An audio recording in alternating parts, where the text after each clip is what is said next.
Welcome to the Plaid Sheep Oracle. This is a reading for the full moon in Pisces that is happening on September 17th. If you're watching this later, and maybe you will be, then it is going to have some relevance for you for the moment that you're in, regardless of the moon. Because these things do.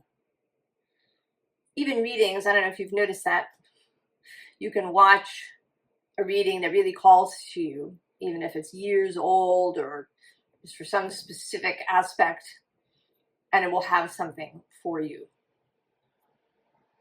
So it is in its way timeless.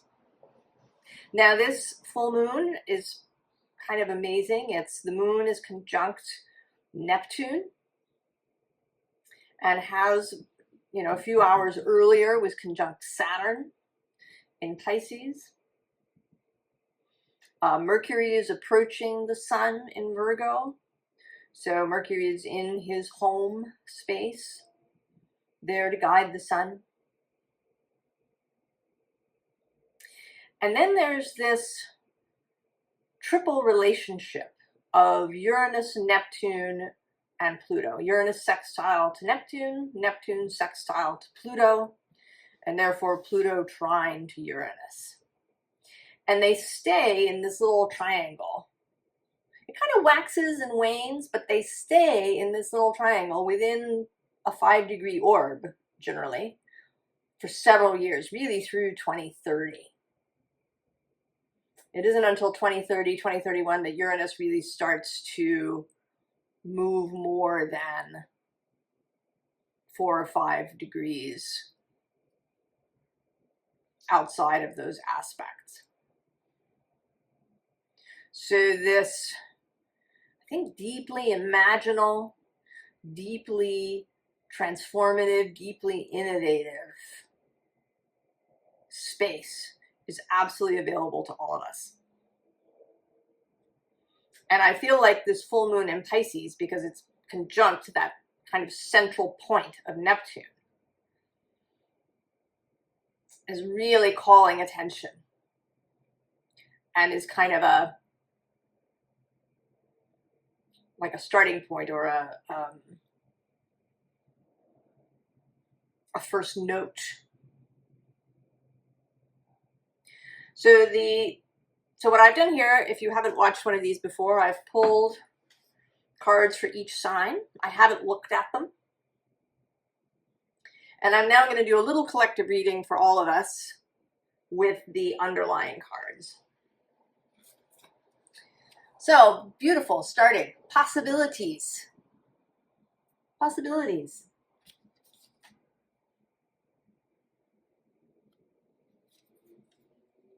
And then Nightingale spirit, love, Nightingale spirit, love is all around. And if that was not enough, we have the Two of Cups.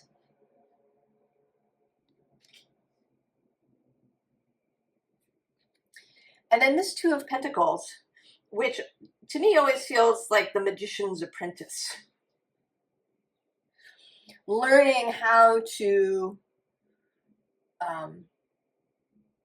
really master this physical, spiritual connectivity. And then we get mastery with the Eight of Pentacles. And then the Ace of Earth, Ace of Pentacles, the seed, the start. Here, the call. This feels like the call. You've wandered into the forest. This stag has been waiting for you. Waiting for you with an invitation. And then this Five of Swords, which lately has really been speaking to this contrast between this dude who seems to be having a real migraine and then this person who's often running in this victory pose in the background. So moving from this migraine space to this exultant space. And I want to say, because this is the 5, the 6 of Swords is next, that maybe this person, right, he's having the migraine and he finds his way out sufficiently to get over here and then get in that 6 of Swords boat. And then the final card I haven't even seen. I mean, this is, right, this is this opening of possibilities that call to love, that are inspired by love, are inspired by affection, by unity, by partnership. And then moving into this, right, this learning phase from the 2 to the 8 of Pentacles. And then there's this new physical creation of some kind that may vary for all of us. And then a movement out of any remaining mental dissonance. So now this last card I have not looked at. We're going to see now. Oh, it's one of my favorites. Awakening Genius.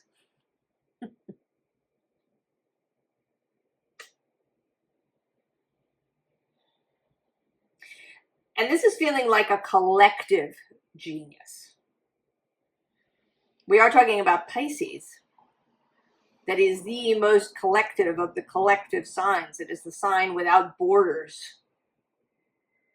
The sign that sees no stranger. The sign of unity consciousness. So this is an awakened group genius, which is what we want if we want, you know, whole systems and society to change and move forward. Okay. So, these back.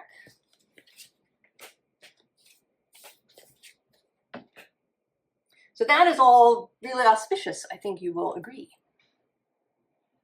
There is a really nice, I don't want to, nice is too, right? This really sweet, I think maybe that's the word I want, a sweet feeling to this full moon. Now, Aries.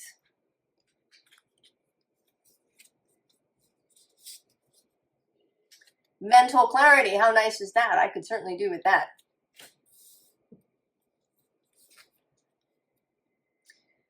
Elephant spirit, learn from the past.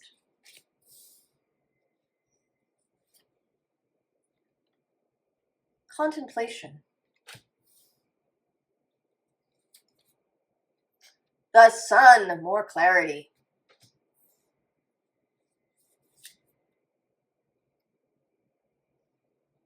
Eight of Cups, renounce, renunciation. The Two of Earth. And the Two of Wands. We'll leave that for the end.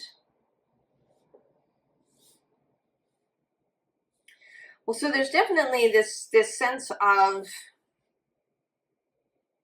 really getting clear on something. And if we think about it from sort of an Aries rising perspective, this full moon is happening in the 12th house, where things are often hidden and obscured.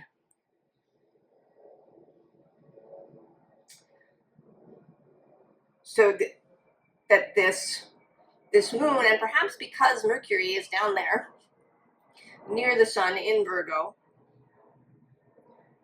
he's going to contribute to this mental clarity, to, you know, maybe seeing things, maybe not so much learning from the past, but maybe seeing the effect that things of the past have had and are having. greater clarity about how the past is moving you even now, so that you can do this renouncing.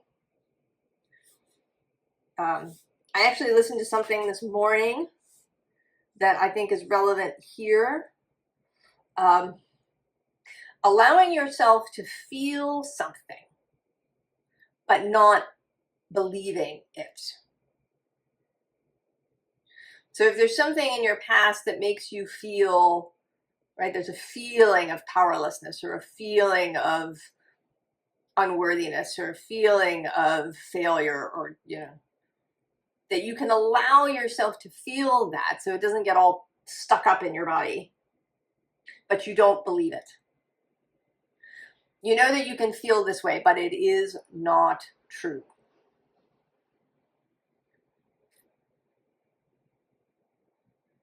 And maybe that, right, this level of mental clarity,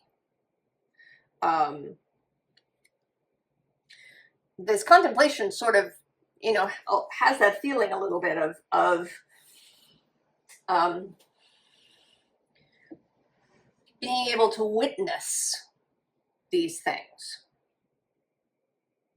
You sometimes, if you've been with me for a while, you know I sometimes quote Terry Pratchett. He's one of my favorite authors. And his character, Tiffany Aching, has not only first thoughts and second thoughts, but she also has third thoughts. And the third thoughts are this dispassionate witness that can see, you know, how Tiffany is feeling, why she may be doing certain things, why she's afraid, but stays, right, stays emotionally neutral, can point out the flaws, you know, in the reasoning or in, you know, maybe her emotional perception of things.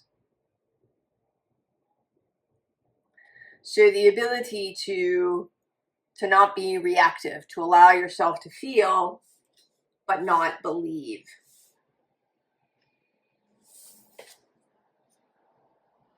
And once you can do that renouncing, the Eight of Cups is a Pisces card. This ability to leave things behind. And Neptune can give us access to that because Neptune can increase our imagination. Sometimes what we need is imagination, right? The ability to imagine things as different than they are.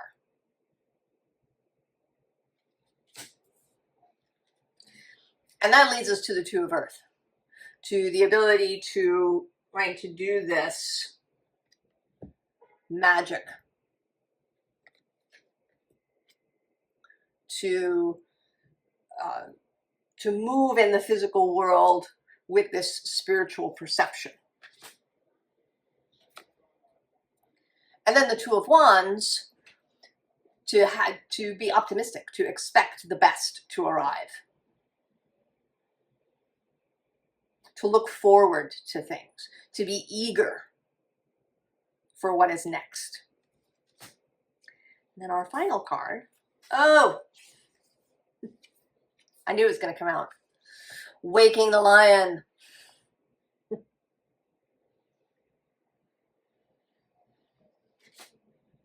So Aries, right, this feeling of finishing things, of being able to really see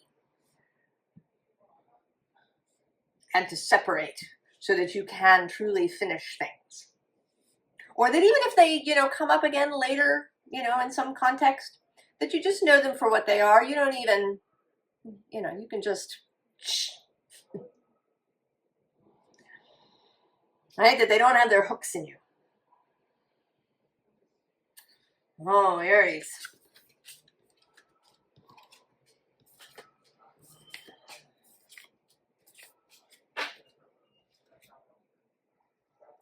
Taurus. Oh, mana.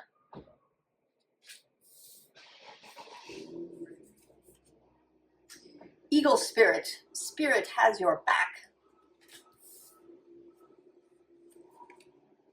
The Page of Wands. Ten of Pentacles. The Empress, there you are. Ooh.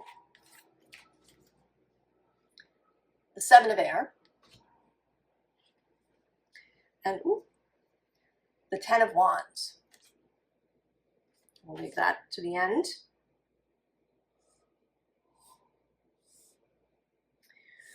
Well, this feels like an opening in your ability to receive from outside of yourself. You know, and Taurus, all signs have this kind of paradox in them. Taurus has this, right, this Empress, this Venus, very receptive, very open. And yet, often people with lots of Taurus energy feel very solitary. You know, they're going to do it themselves. If you want to get it done, you know, get a Taurus and they'll just do it. There's this, you know, bull through stamina kind of thing that is in Taurus that I think is one of the distortions.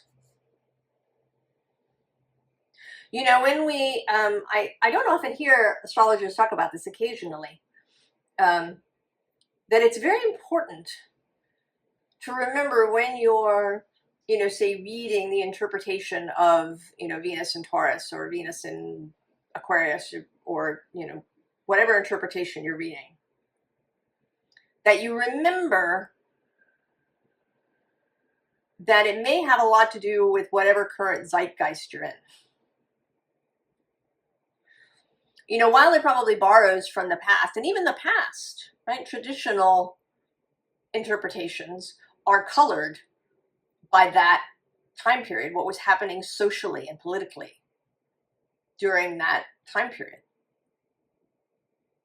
And that these may be, you know, tilted, distorted in some way.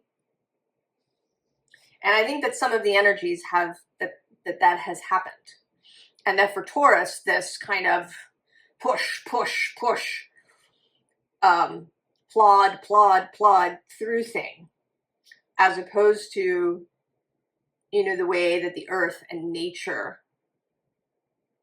actually function, right, creates this separation. And I think you're beginning now to discover, you know, how open you can be, how receptive you can be. Because manna is, you know, manna from heaven. It is sustenance that is just given. It's not earned. It is sustenance that is given as a gift.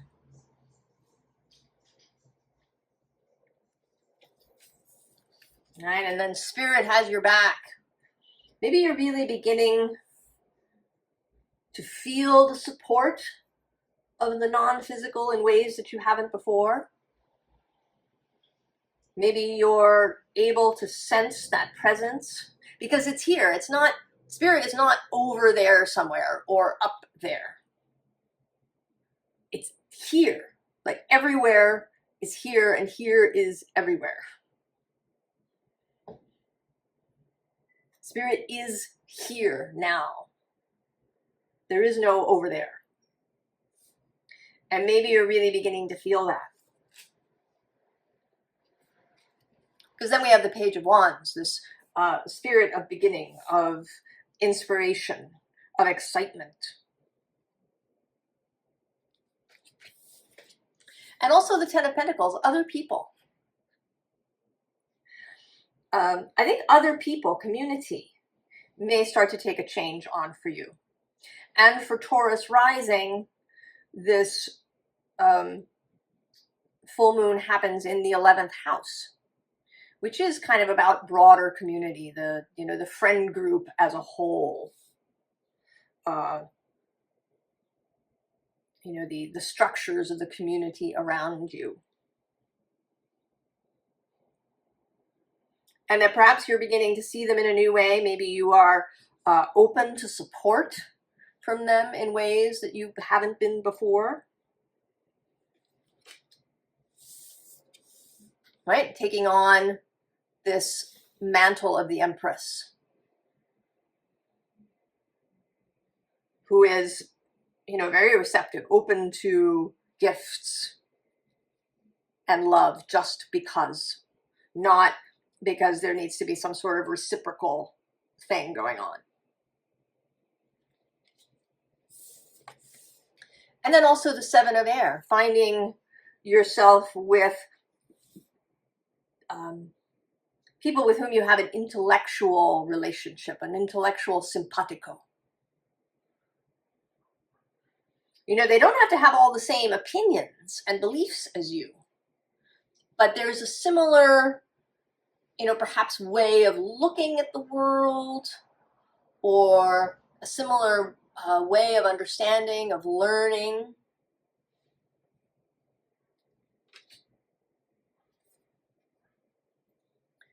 And then the Ten of Wands. Going, packing up, you know, whether it's in reality or metaphorically, all of your stuff. And really moving. I think maybe, you know, I have this sense that you've been living somewhere outside the village, that you've been hermiting, you've, you know, just wanted to live far away from other people. And that may only be, again, metaphorically. But that you're feeling differently now. Right? This love is all around energy is really there for you. You feel much more connected with other people. And that may be because you are prepared to receive from them, that it creates interrelatedness.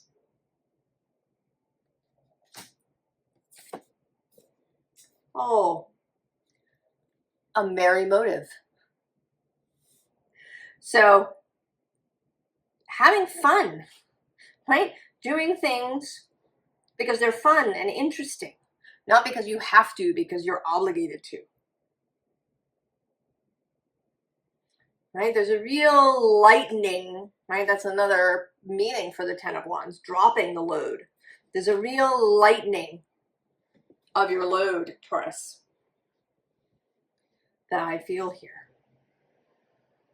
Very nice.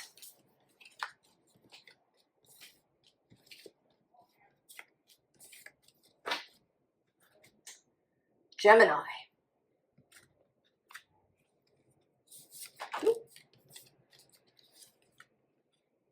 Oh, innovation.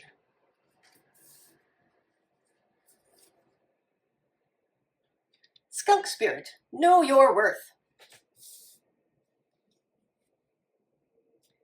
Catching the light. Eight of Swords. The Magician. The Five of Fire. And the Nine of Cups. Well, Gemini, we'll save this. Clearly,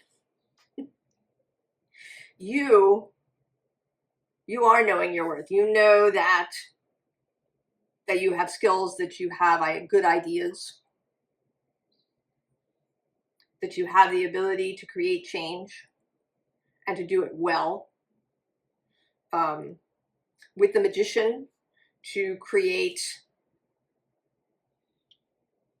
again, using that both spirit and matter.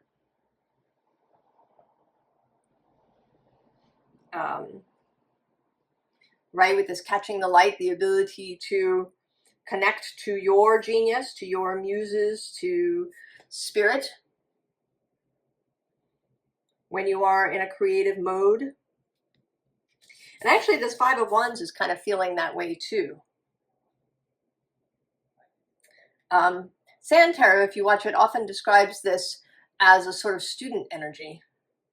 And there is some of that, but I'm feeling it more like you're sort of focused. You're in that quantum space, which is one of my meanings for the Five of Wands, the Five of Fire. That creational space where it may look like chaos and conflict, but it isn't really. It's just, you know, that things are very open and, you know, they haven't been set in any particular way. So being able to sit in that space and create, to no longer be trapped in your own mind, to no longer, you know, second guess yourself, be in analysis paralysis, you know, maybe feel overwhelmed by information or, you know, anything coming in. For you, if this is Gemini, if we were talking about Gemini rising, this would be in the 10th house, this eclipse. So maybe these ideas are about, they may be about your career. They may be about how you show yourself in the world, your legacy, how you proceed to build, how you move publicly through the world. That is not bound any longer, right? You go from this Eight of Swords to the Magician. And not just to the Magician. So not only is this a kind of satisfying mental space with innovation and creation, this air and fire thing going on, but we also have the Nine of Cups. That is personal, emotional fulfillment. Just feeling really good. It's also the wish fulfillment card. And it's a transcendent card for me in this deck particularly, because there's this chest of gold here. But she is, right, what really is turning her on is this clarity, this sun, this, right, this light that she's caught. This joy, this fulfillment comes from, you know, really allowing herself to achieve what she wants. Allowing herself to really explore all of her skills and talents and magic. And then, oh, well, sure. Wishes fulfilled. Wish upon a star, Gemini. Can't do better than that.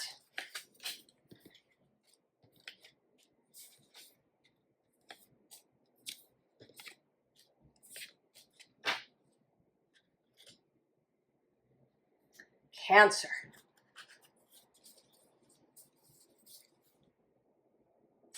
Transcendence. I know you've been going places, Cancer. Frog spirit. Clear out the clutter.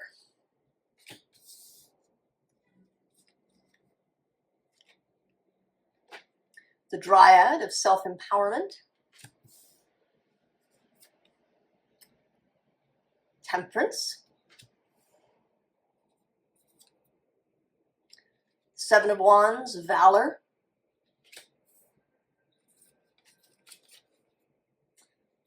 Transformation, death. And the Knight of Pentacles. We'll save this for the end. Well, Cancer. I know you have kind of been working on transcendence, on finding a new a new way to be in the world, a new way to hold your emotions. This mastery of the watery realms that were in your last reading. Right? Dreams, consciousness, thought, emotions.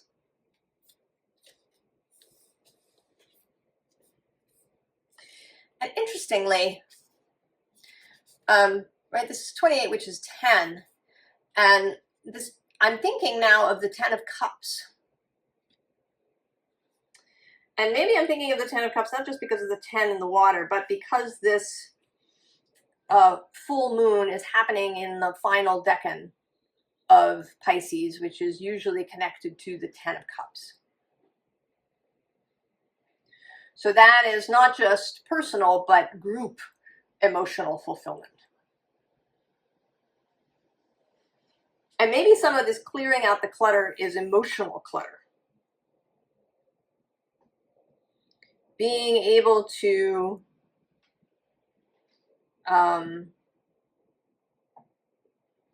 be in community, to feel fulfilled even in a group, not just yourself.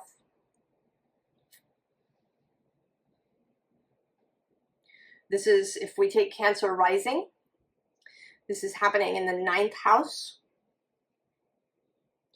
a place that's about faith,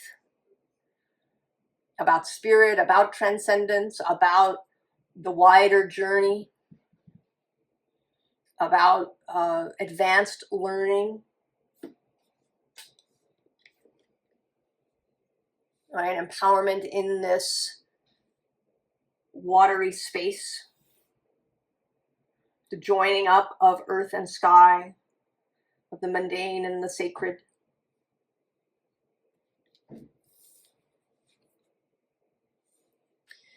And this temperance is very still. There's no, cups being manipulated. There's this kind of soft, contemplative peace. Maybe finding an emotional peace that you've never experienced before. An emotional security within yourself that allows this valor.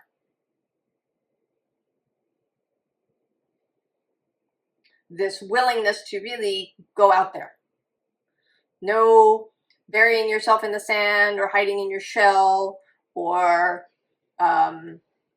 wearing armor when you go out into the world. Courage. Transformation. Here, I see you as the little girl, you holding, right? Holding this fire that's happening.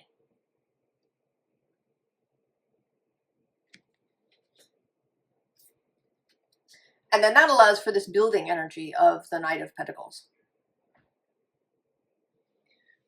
Because if we don't feel emotionally secure, if we always feel like we're at risk or overwhelmed, or we numb ourselves in some way, I think that it becomes very challenging and sometimes impossible to create. Final card. Oh, burst of magic.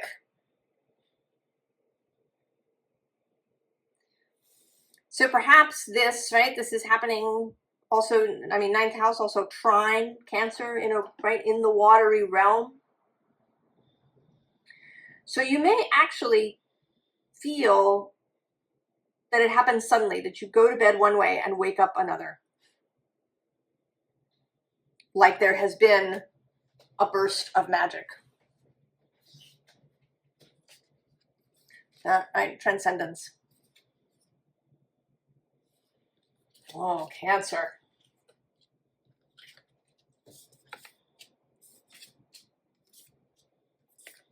Wouldn't that be wonderful, right? To feel really emotionally secure. Leo. We're going to see if Cancer and Leos still have some relationship going on here. Oh, denial.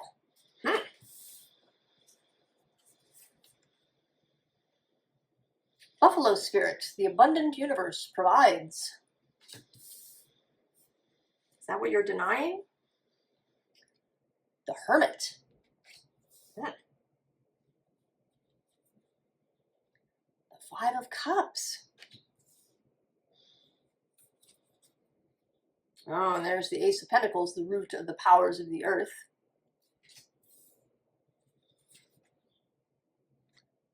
The King of Water. And the Three of Cups. Oh, Leo.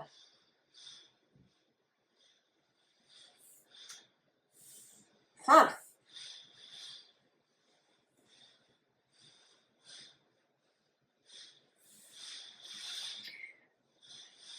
I mean, we did talk about your dreams, Leo, and reasons why maybe you've been denying them. This does feel very much like a heart thing. That there's some level of hurt or pain. This is for Leo rising. This is taking place in the 8th house. And the 8th house is complicated. It's where we shove all those things that make us uncomfortable. The taboo things. The ways that we clash with other people. The ways that we've been hurt.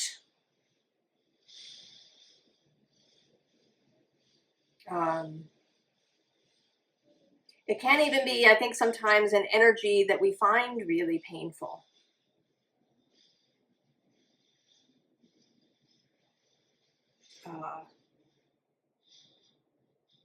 So there's some sort of pain here, Leo,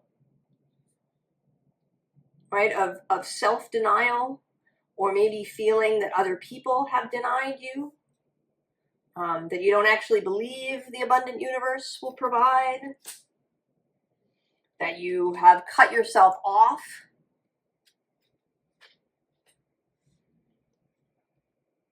That there's a real, feeling of disappointment, sadness, anger, resentment.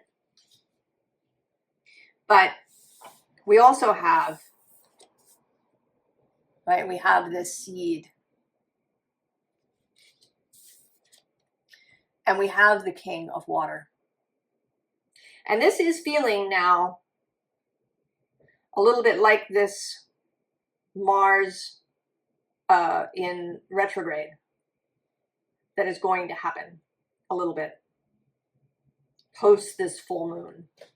Maybe that this full moon is going to bring a lot of this stuff to the surface for you, Leo. And then when Mars has his retrograde and finally returns to Leo next year, that there will be a real transformation, because then we end up with this Three of Cups. And this just feels so hopeful and loving. And I know that night, that sort of feels like a long time. You may be able to speed up the process, though. That you don't have to wait for Mars to do his trip back and forth. That if you become aware, if this full moon does trigger all kinds of yuck for you, that you don't have to stay there. You can choose to move somewhere else. You can choose to see things in a different way. Your final card. Oh yeah, see? Willing release.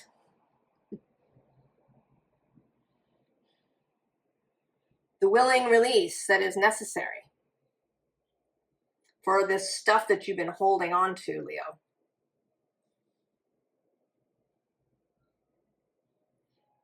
Especially perhaps the Leo risings.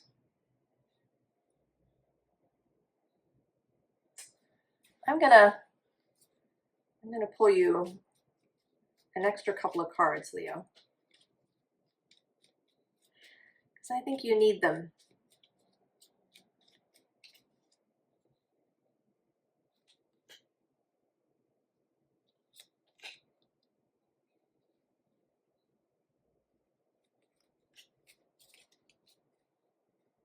Oh, see, there's the Three of Cups again on the bottom. Oh, and there you are on the underside, King of Wands. And then your three cards, oh, well, the King of Cups repeats.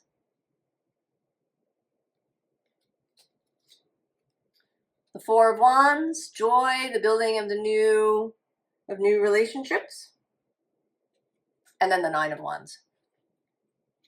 The almost there.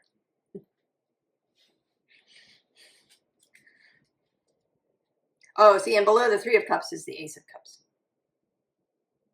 So that's the, right, if there are, right, this Five of Cups feels particularly resentful, right? This person just having turned away from something. And maybe you don't even really yet know what it is. Maybe it's going to show up for you after this full moon, that it'll become clear, maybe what something that you don't even see that you've been holding on to, that you can release and be able to, right, to feel this energy.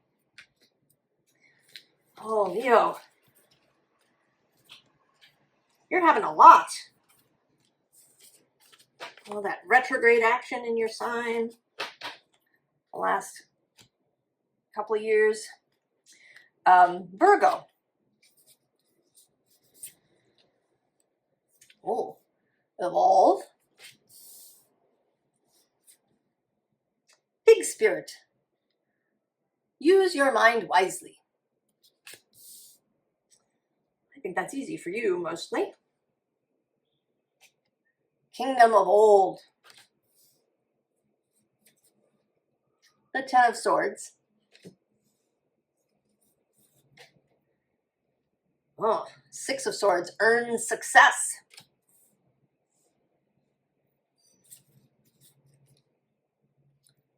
The Nine of Air. And the Hanged Man. I'll leave this for the end. Well, Virgo, not surprising. You're at the other end of this full moon. That you should be evolving. Right, opposite, you are, right, the Virgo sun is sitting at the point of this kite shape, right? So there's Uranus, Neptune at the tip, Pluto down here, and then your sun down here, right? And then the moon is with Neptune. So you, right, this Virgo sun is at the base of this kite, evolutionary kite shape. Right, there's a grand trine happening. Sun, Pluto, Uranus. Evolution, transformation. Really learning, right? Learning to use the mind wisely, to not let it wander off in those scary places.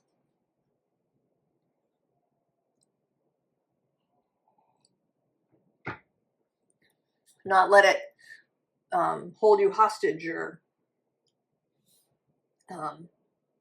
take you into the dark. Right, leaving the kingdom of old. Leaving the corpse. And then the Six of Swords, if you watch the intro or the collective reading, right, this Five of Swords, getting out of the migraine, moving away, and then getting into that Six of Swords boat.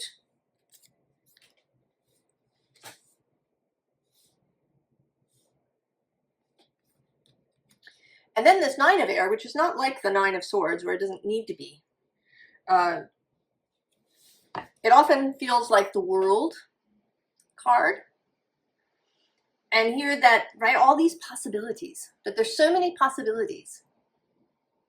Certainly one of Virgo's strengths is to be very particular, to know, right, Virgo knows what it wants, discernment, clarity, but, right, taken too far, and it becomes tunnel vision. It becomes an inability to see other possibilities.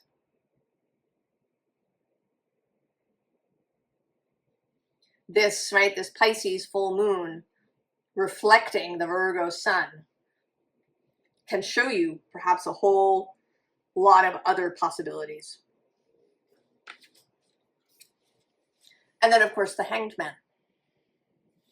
Pisces, again, the ability to see from a different angle, the ability to have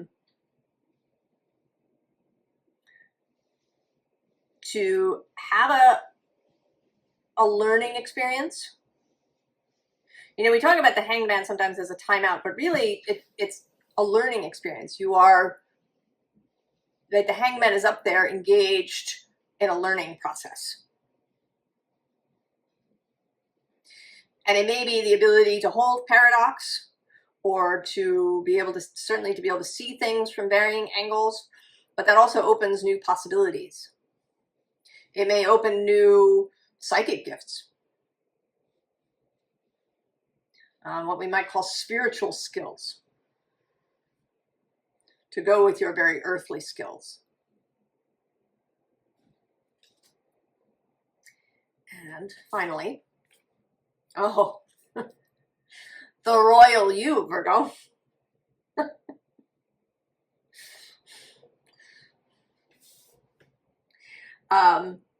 You know, I think that Virgo can, right? There's like it can have a very utilitarian sort of feel for Virgo. You know, it gets lumped with Excel spreadsheets and list making and, you know, time management and these things, which all have, you know, their uses and are lovely, but it's only one side. You know, Virgo is also this sacred Vestal fire. You know, it is the rituals, it is the devotion to that Piscean other world. You know, without it, all that Piscean stuff would just sort of float away.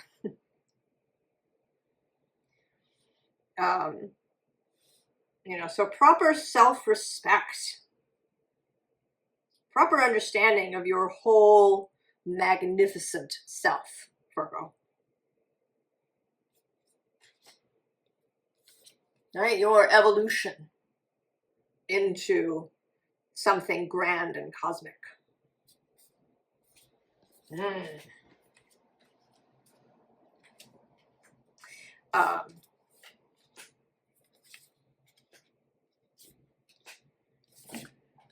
This is in your 7th house, Virgo. So it may also affect, right, how you show up in relationships, you know, as the royal you, rather than always being at everybody else's service. Libra. Connection. How good is that? Oh, stag spirit, take the lead.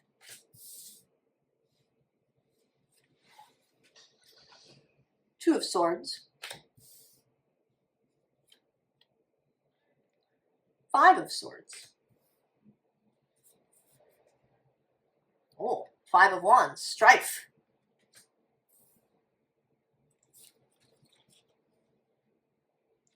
Messenger of Earth. 6 of Cups.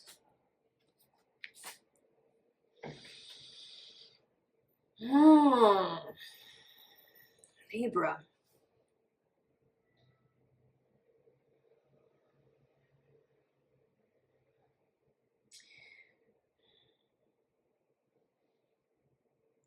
This feels like really kind of coming to terms with the fact that you may not be everybody's friend, or that connection doesn't always have to be nice and peaceful, that there is value in conflict, in grappling with things. Because we have the very basic connection and all the connections.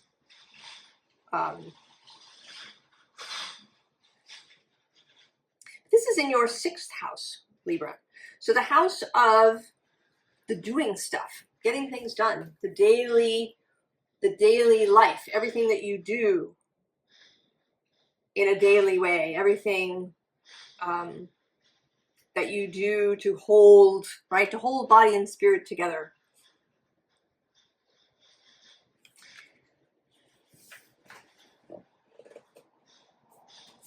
And it seems like you're being asked to lead in some way. Ooh. To take the initiative with this 2 of Swords, to, you know, maybe to get into some arguments, to get into some conflicts, to, right, we have these 2 5s, the willingness to shake things up, to change things. This does have the feeling sort of a workspace, maybe that needs to be shaken up. But it could be in your home space, in your family life, or maybe it's in both. If you've been keeping the peace in some way, if you've been more concerned with things being peaceful or harmonious than with either what it is that you want or with achieving a goal, that this is asking you to be willing to have conflict, to be willing to stir things up in some way. I mean, and this doesn't mean that you have to have a screaming fight with people, just that you're prepared to disagree and to stand your ground with, right? This messenger of Earth always feels to me, she's standing her ground.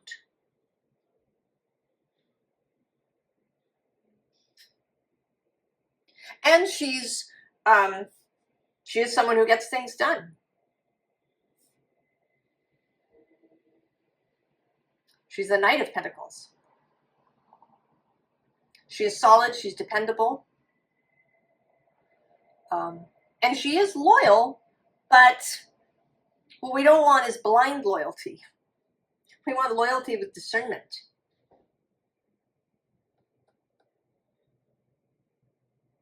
You know, and it may be that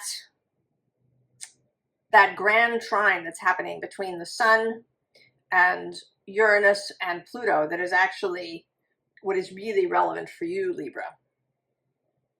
Because all of these are in difficult places. The Sun is semi-sextile, and then Pluto is square Libra, and then Taurus is quincunx. And these are all difficult, challenging kinds of aspects, but they also are the aspects that can bring a lot of change. Right? As aspects, they stir things up. But there is right, with the 6 of Cups, this 6 of Cups, right, that there is, right, when you mature. When we're little children, depending on how we grew up, we may have had to be agreeable. Or we may have even, just thought we had to be agreeable. But now we're adults. We can make different choices. We can choose our own needs. We can choose the needs of a project or of an organization. If something's just not working, say, this isn't working. We need to do things differently. The willingness to shake things up, Libra. Oh, see? Earth magic. That grand trine. Virgo, Pluto, or Virgo, Capricorn, Taurus. Sun, Pluto, Uranus. Innovation.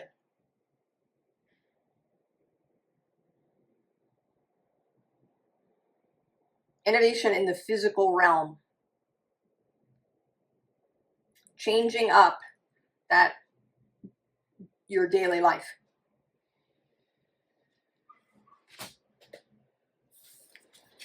Libra. You and Leo have some challenging things. Scorpio. Oh. Where are you going to go, Scorpio? Passion. I love it. Horse spirit, freedom is yours. The Queen of Wands. Oh, Five of Pentacles. The Queen of Wands again.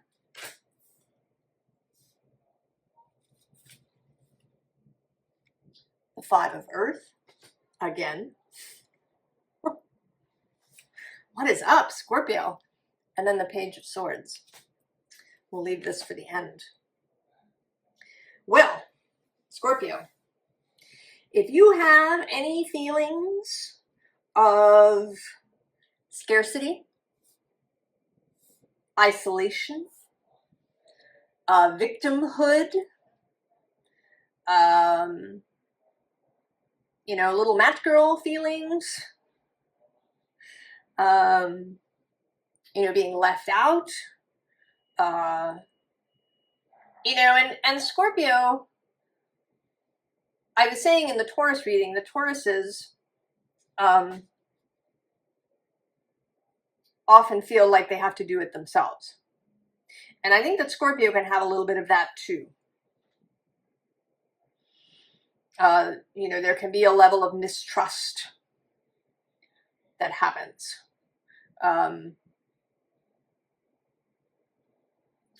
Fears of danger or, bad things happening. Fears of enemies, perhaps, paranoia, that can take hold in Scorpio. This Five of Earth, isolation.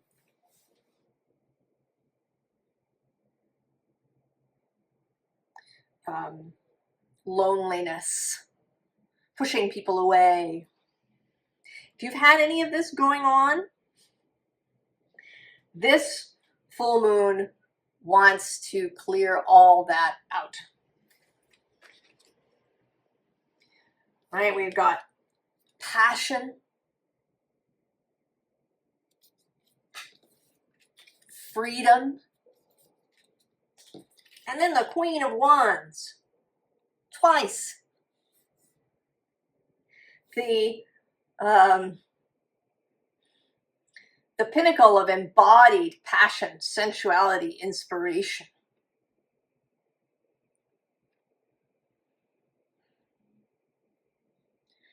This queen is not isolated. Right? If she desires something, she goes for it.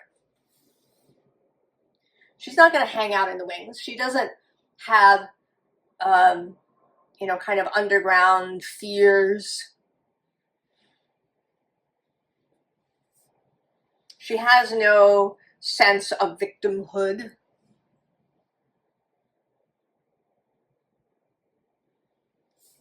She is, right, an active principle. And she is, she's associated with Aries. And Aries is associated with Mars, as is Scorpio. I always think of Scorpio as the most fiery water. Right? So much passion roiling under the surface.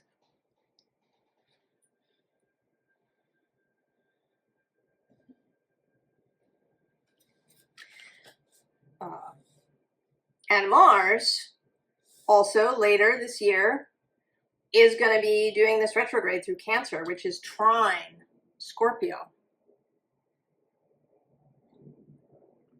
So all of the gorgeous things that Mars will take from Leo into Cancer and from Cancer into Leo will be really available to you. The passion will be really available. And this moon may be just, right, happening trine Scorpio.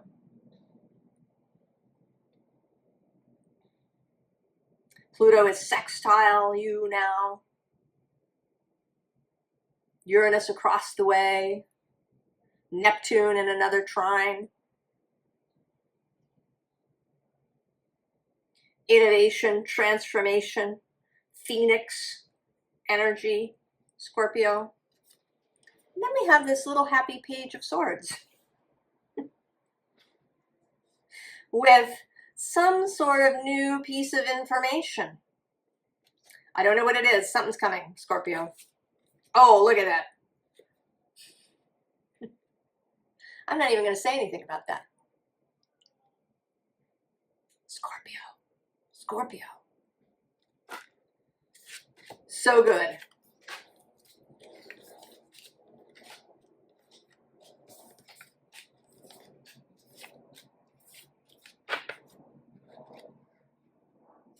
Sagittarius. Oh, and also Scorpio.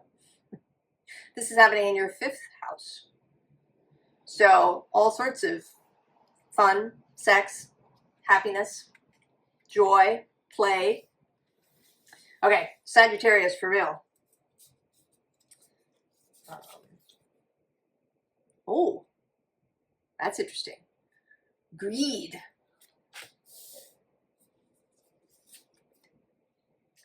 Giraffe spirit, see the big picture.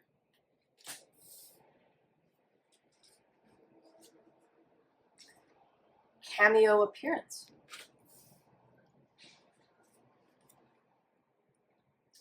King of Pentacles. The Princess of Discs.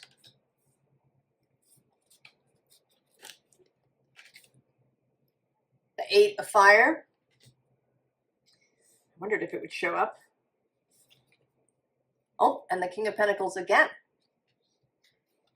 We'll save this for the end. Well, Sagittarius.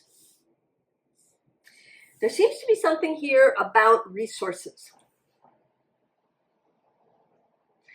And this, if for Sagittarius rising, this eclipse is happening in the 4th house. And it's, right, it's in those 4th house places when we're children, those private home spaces where we learn and create a relationship with resources. Most especially with money, but resources in general. And if you've been feeling lackful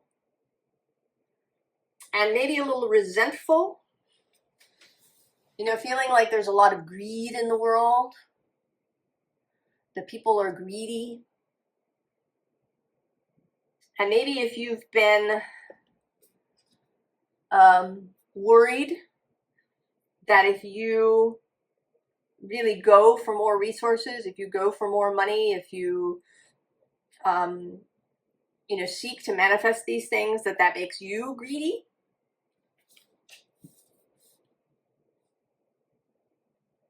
there's something about this full moon that wants to dispel that.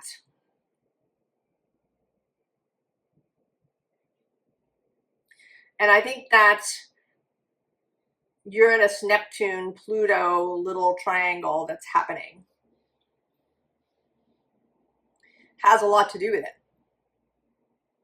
Because we have this, right, Pluto and Capricorn, which does have a lot to do with both with financial resources, but also family resources, governmental resources, traditions, things we learned when we were children, the ways that our society views things. And then Uranus moving through Taurus, this wanting to change our relationship with resources, with Earth, with how we bring things into being. And then Neptune in this Piscean space of spirit. And how, you know, even if you're on this kind of Sagittarian path of spirit seeking, that doesn't mean you have to live in poverty or to feel that you cannot have resources, to be resentful, perhaps, even if you don't know it, towards people who do have resources. Right? The giraffe is, right, seeing the big picture, because the giraffe is tall, can see things from that broader perspective, can see for a greater distance in all directions. That there is a big picture.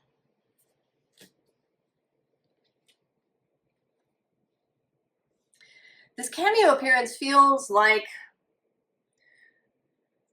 maybe that lack that you've been feeling, that there's kind of a lack of things.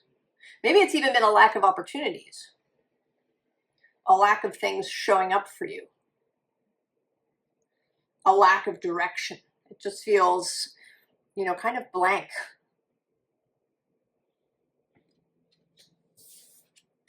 And then this particular King of Pentacles seems very stuck in the way that he is. It's kind of gloomy. You know, the tree behind him doesn't actually have any leaves. He's, you know, his head is down. This is not really attractive here. Feels very heavy. And these energies are in difficult aspects. Taurus is quincunx. Capricorn is immediately next door. Virgo is square.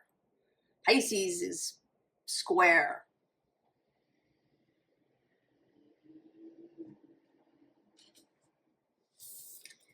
But then we have the Princess of Discs, Page. A willingness and opening to learning this new perspective. There's a willingness to see things differently, to allow a different energetic reality to come in.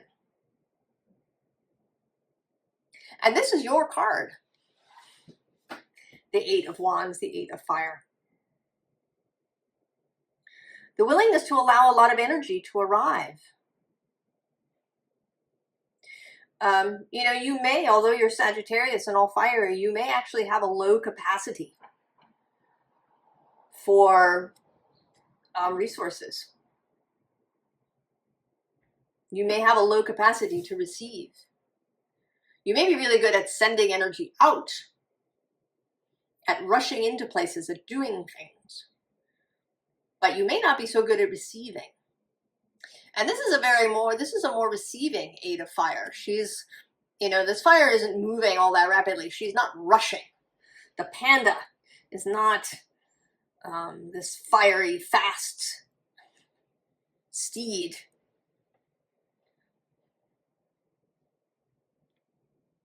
And she's little. She's this Princess of Discs, allowing this learning to happen. And so then we meet this whole different King of Pentacles. much happier, much more casual, much more relaxed, much more at ease with his wealth, with his abundance, with his affluence. And I like the word affluence because it does imply flow, that resources are flowing through your space and through your being. So your final card, Sagittarius, is Divine Matrix. And maybe that is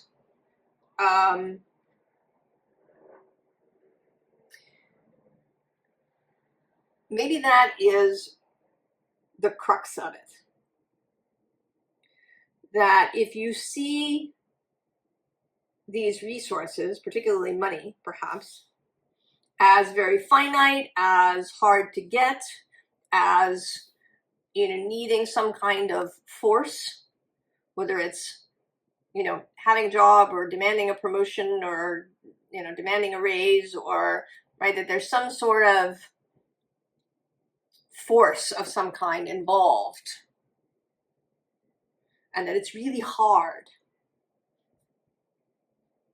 that money is hard and scary and creates greed, that to see it as part of the divine matrix may be the switch that needs to happen.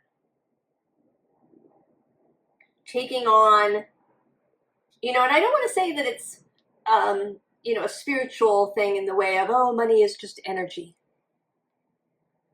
It is. But so is everything. Right? You can create an energetic relationship to money. It is possible to do that, as well as to other kinds of resources. Sagittarius.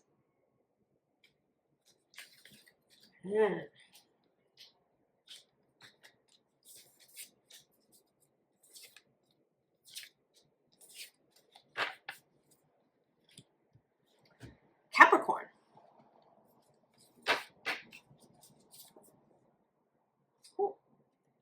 Architecture.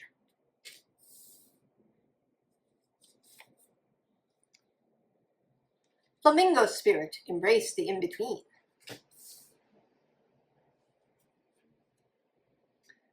Eight of Swords.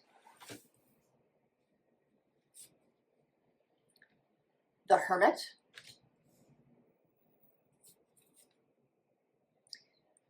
Five of Swords, defeat. There are cards repeating. Oh, the Eight of Earth. And the Two of Swords. And we will save this.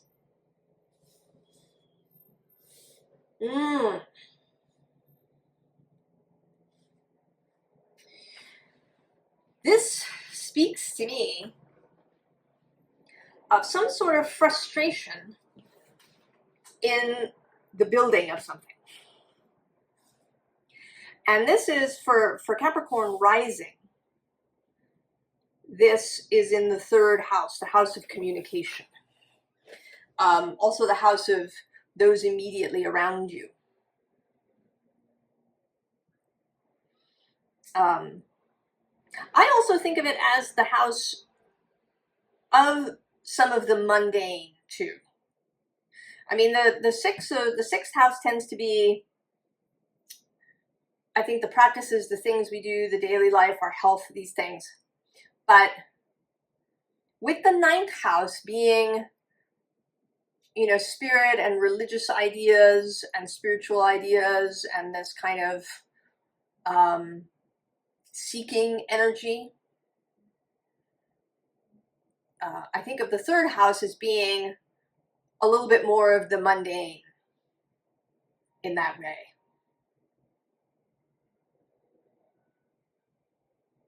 So that something something is going to shift for you, or there's an inspiration coming in how you communicate, how you kind of move things around, how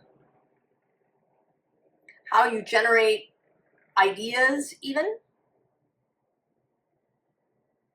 and that you are, you know, in the in-between space. Nobody likes it. Nobody likes being in the boarding lounge, just waiting.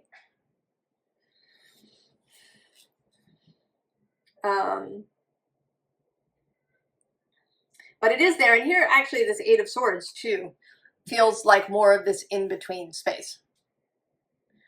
The ships are loaded, they're ready to go, but you're waiting for the tide to be right. You know, maybe you're waiting for slack water, that period between incoming and outgoing.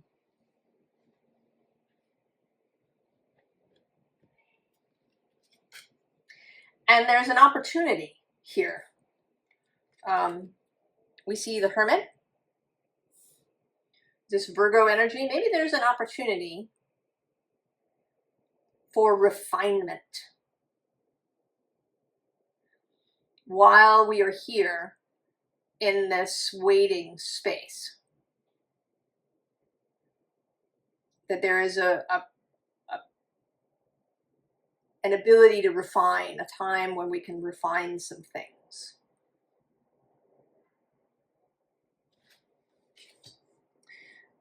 This may be associated with Pluto being in your sign. He's going to turn direct in October and then be out of Capricorn on November 19th. This may be part of the in-between. But I think that with this Hermit showing up, this, right, the moon, this full moon where the sun is in Virgo, Mercury is in Virgo. There's Neptune in there for imagination. This moon is sextile, the sun trine, your space. There's this grand trine of Uranus, Pluto, the sun in Virgo. So there's this moment for inspiration, for some kind of refinement. This Five of Swords says defeat, but I think that it is about,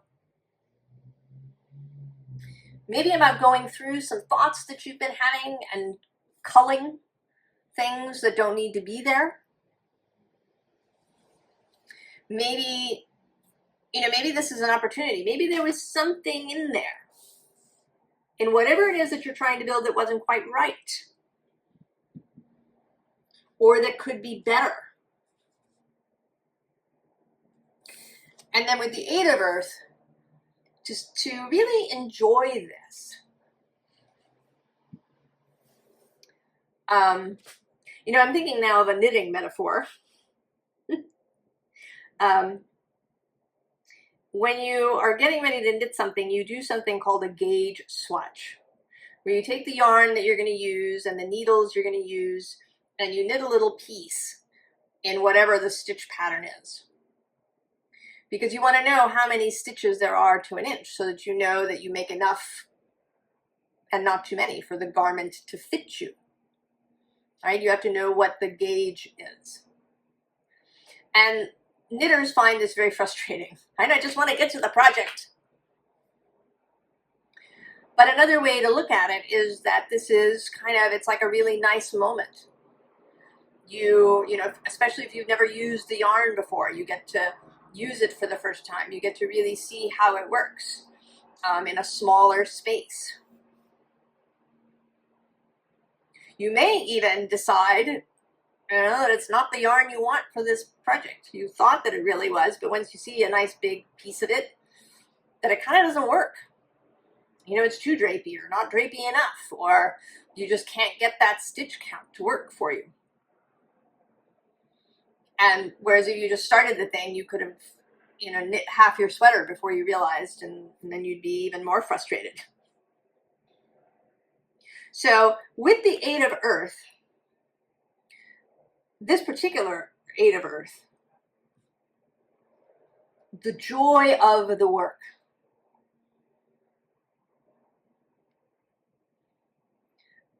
that it's not, you know, just about getting to the finished product, that there's a real joy, a savoring, that you can savor during this period.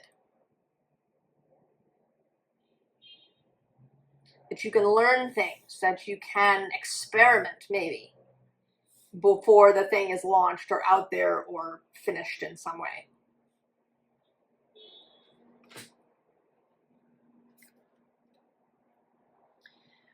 And then the Two of Swords, which used to look to me like she was trying to swat the crows away. But lately I've been seeing it as the crows guiding her. She has this blindfold on, and she's feeling her way energetically, essentially. She's feeling her way through using her intuitive and psychic senses, and that's these crows. So it may also be an opportunity to really refine your intuition.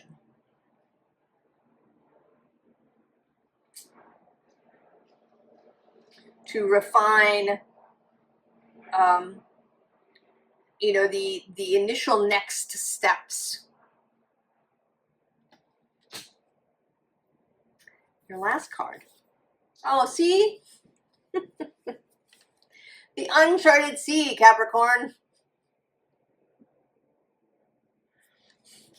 You are headed, right? Your ship is loaded, ready to go, and you're going into uncharted seas.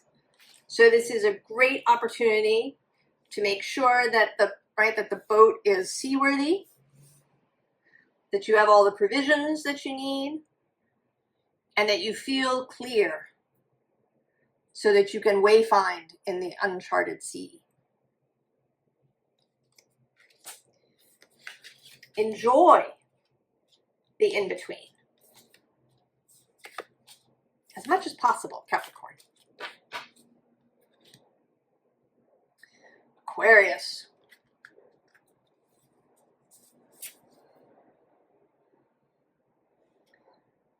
Compassion.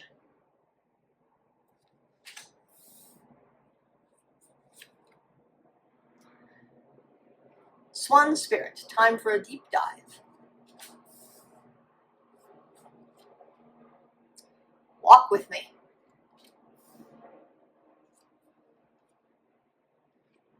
Eight of Pentacles.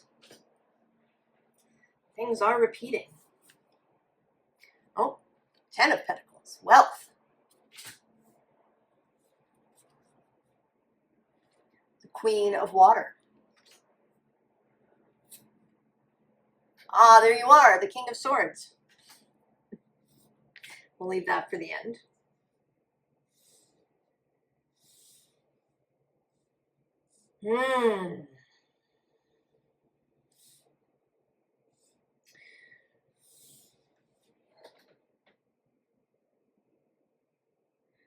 Well, this seems, Aquarius, to be about a new way of creating that has a lot to do with your feelings.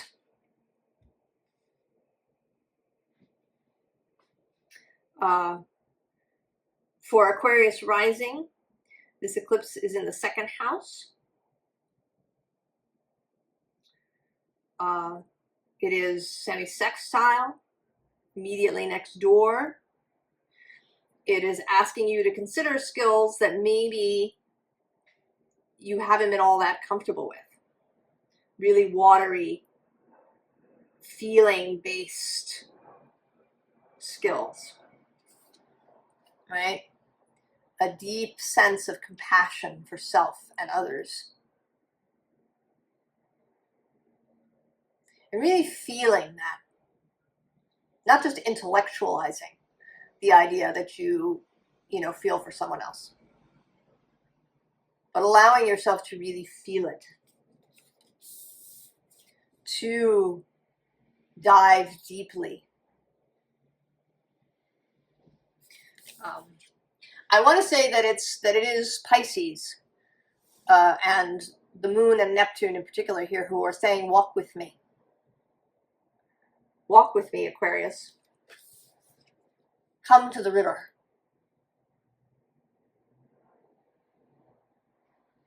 Find a new way of doing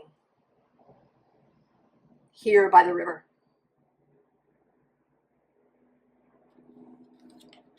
And that, you know, that may lead to a whole different kind of wealth. You know, here, this is the tree of life from the Kabbalah, these flowers, that is their shape. The Ten of Pentacles, not just as material security and wealth and community, but also as spiritual wealth and understanding, energetic wealth.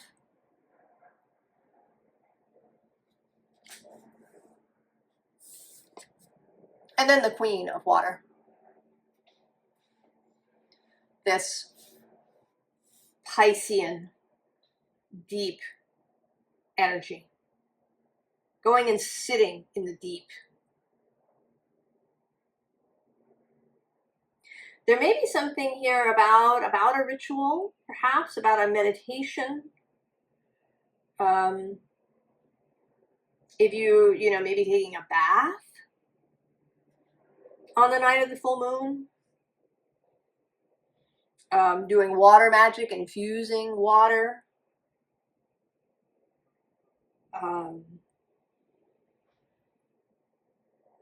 Some sort of emotional ritual.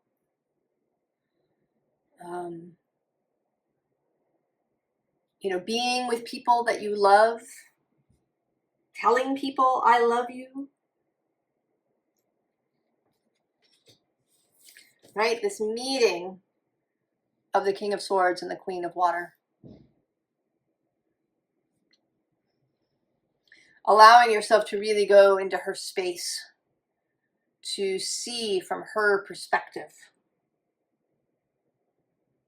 to allow yourself to really feel. I don't know, the Aquaman is popping into my head. Perhaps not the movie, but also, you know, Odin and the Hanged Man. He has, right, this guy has a little bit of an Odin feel to him, with these crows especially. To go and to be the Hanged Man. To spend time in the Piscean space. Last card. Oh, there, see, it's the tree. The roots of abundance are in the tree. They're in the spiritual. They're in all that Hanged Man stuff. In Yggdrasil. Aquarius. The spiritual journey to, you know, perhaps financial abundance.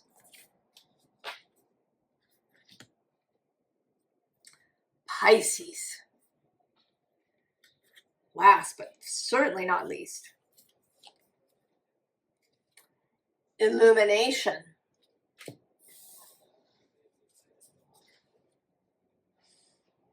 Groundhog Spirit, time to let go.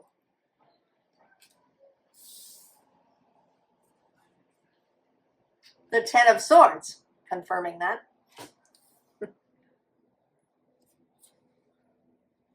Followed by the Fool.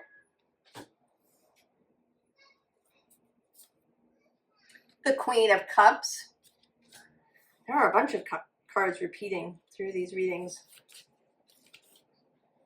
the Six of Air, and the Three of Wands, and this particular Three of Wands. Leave this for the end. Well, Pisces. Do we even have to discuss that? This? Right? The release of something?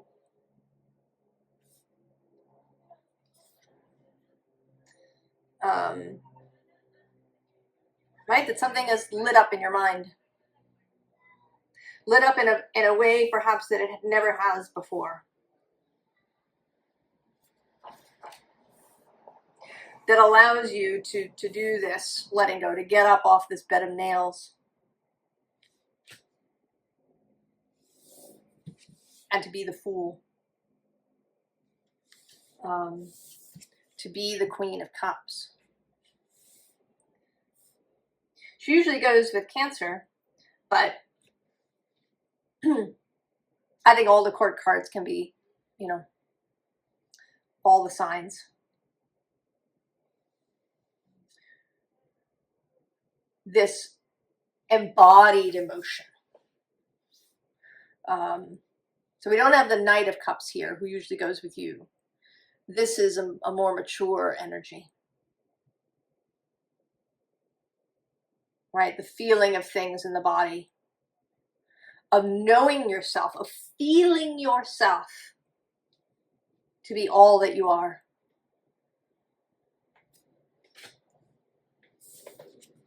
And then the Six of Air, the going.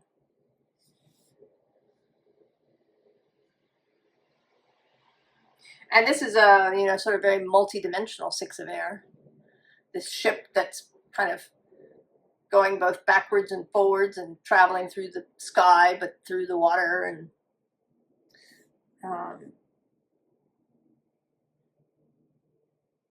a real level of comfort with the imaginal Neptunian realm.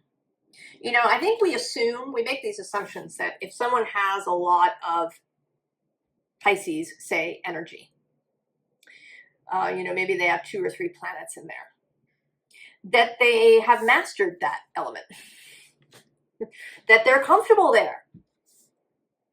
But that may not be the case. They may have a lot of planets there because that's what they wanted to explore. That's what you wanted to explore. That it was something that you didn't know. That maybe you hadn't really explored that in some previous incarnation. That you actually don't really know. Right? The chart is a learning process.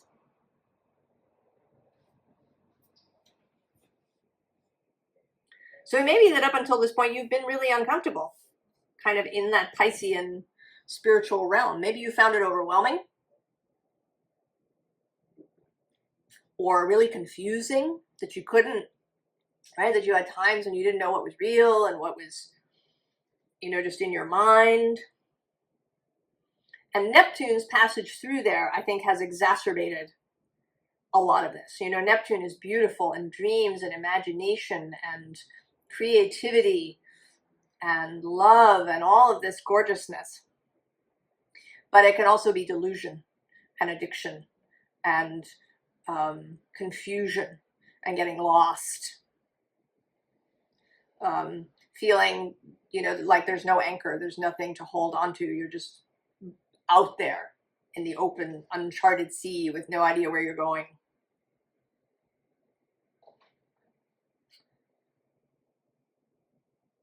And I think that as a society, we've been really feeling some of that.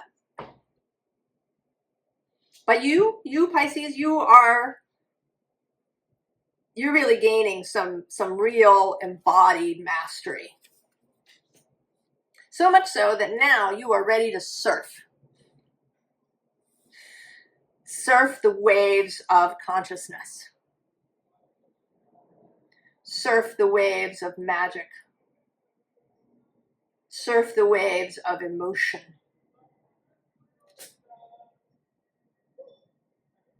To do it without confusion, to do it without overwhelm. To not feel like you're a fish out of water when you're moving through, you know, the real world. what we think of as the real world, I should say.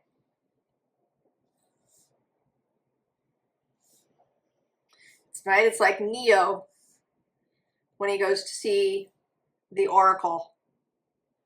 And there's the kid who says, you know, you got to know there is no spoon.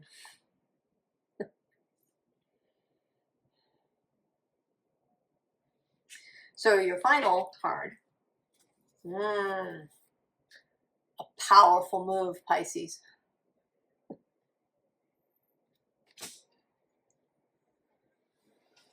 You're going to have a powerful move. Post this full moon. Now that you're really mastering your own realm. Oh, Pisces. I think this moon is going to be gorgeous for all of us. And I wish you the very, very best. And I will see you next time. So long.